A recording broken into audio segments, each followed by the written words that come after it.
Hello, sinausin asigi mathel jidi aina pusigi na han buju thongba aduga han buju ina sagadaba mathel ne thukpa ka we sigi je aduga sigi ye na taw buji leiru banate khoi yumda taw bune akhoi mana taw bune go taw buji aduga marination ki ka process sem baduna aina semba taw buji na khumana aina keri ngai da khumana taw biba adu sigi thukpa je aina youtube te ye ngai na sem bane ba do hawi hawte abji sinau myam si sar ga yenga je aduga chili oil ji jo aina hojik sem bane adu sinau myam yenga ju je adu sinau myam gi je yam hawo da badi male mahau ji magi je pungung sar go adu sinau myam gi ilaki ju iloi ji ro illaro ji da ngasi inji da phagi tawni inji ye na taw buji di hapa ro ge adu han gi je khom ji sinau myam din jar ke se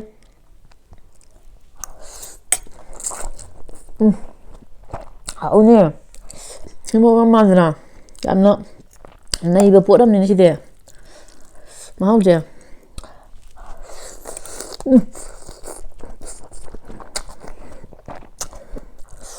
뭐야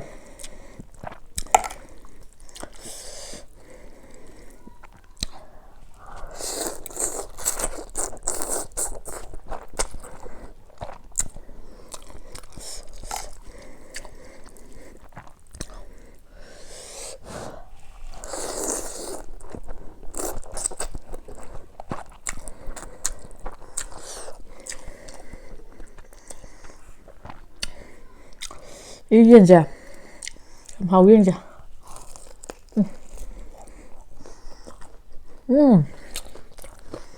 맛있겠죠?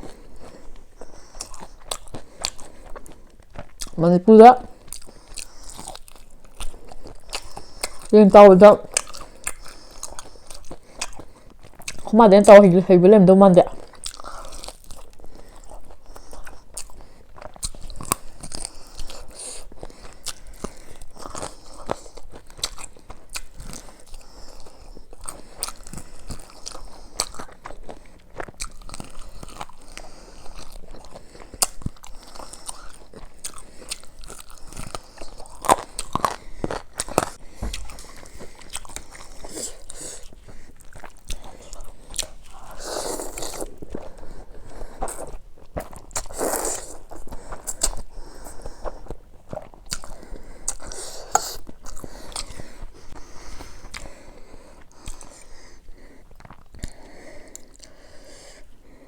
모노까지 남아 사람 너무 많아.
KFC lỗi lệ hồn si khoang gì đó KFC bây giờ tôi cha gì quá cái phụ sĩ KFC cha gì ta chú KFC thì cái xin này không nên vậy có khẩn đã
ꯊꯨꯛꯄꯥꯁꯦ ꯍꯥꯎꯕꯗꯤ ꯐꯖꯅ ꯍꯥꯎꯕꯖꯥꯠꯅꯦ ꯑꯗꯣ ꯔꯦꯁꯇꯨꯔꯦꯟꯗ ꯊꯣꯡꯉꯤꯕ ꯊꯨꯛꯄꯥꯗꯨ ꯑꯩ ꯑꯝꯇ ꯆꯥꯗ꯭ꯔꯤ ꯔꯦꯁꯇꯨꯔꯦꯟꯁꯨ ꯑꯝꯇ ꯆꯪꯗ꯭ꯔꯤ ꯑꯗꯨꯅ ꯑꯩꯅ ꯊꯣꯡꯉꯤꯁꯤꯒ ꯔꯦꯁꯇꯨꯔꯦꯟꯇ ꯊꯣꯡꯉꯤꯁꯤꯒ ꯃꯍꯥꯎꯁꯦ ꯑꯩ ꯁꯨꯝ ꯈꯟꯕꯗ ꯑꯩꯅ ꯁꯨꯝ ꯍꯦꯟꯅ ꯍꯥꯎꯔꯝꯒꯗꯧ ꯃꯥꯜꯂꯦ ꯃꯣꯏꯅ ꯀꯩꯁꯨ ꯑꯩꯉꯣꯟꯗ ꯍꯦꯜꯂꯝꯒꯅꯤ ꯍꯥꯏꯕꯁꯦ ꯀꯩꯁꯨ ꯊꯥꯖꯗꯦ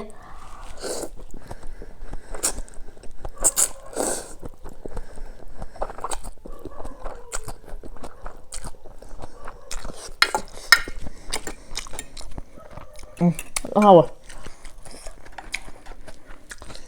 ꯁꯤ ꯇꯧꯕꯁꯦ ꯑꯩꯈꯣꯏ ꯗꯨꯀꯥꯟꯗꯒ ꯌꯣꯜꯂꯤꯕ ꯑꯗꯨ ꯑꯥ ꯂꯩꯍꯧꯔꯤꯁꯤꯗꯤ ꯁꯤꯅ ꯌꯥꯝ ꯊꯤꯅ ꯍꯦꯜꯂꯦ ꯍꯥꯎꯕ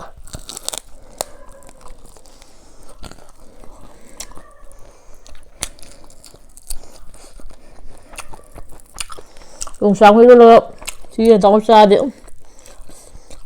ꯆꯥꯛꯁꯦ ꯃꯄꯥꯛ ꯆꯥꯝꯃ ꯏꯂꯥꯏ ꯂꯥꯏꯅ ꯆꯥꯅꯤ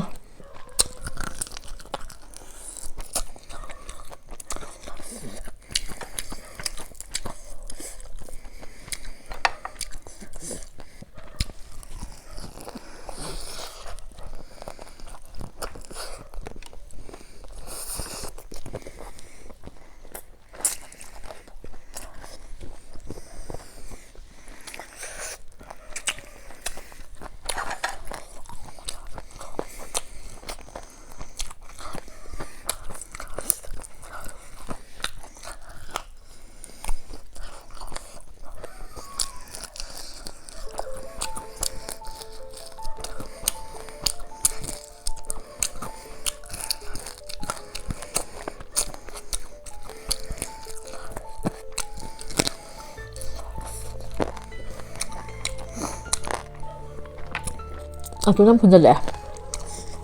인절났고요.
왜 속에다 마무리야.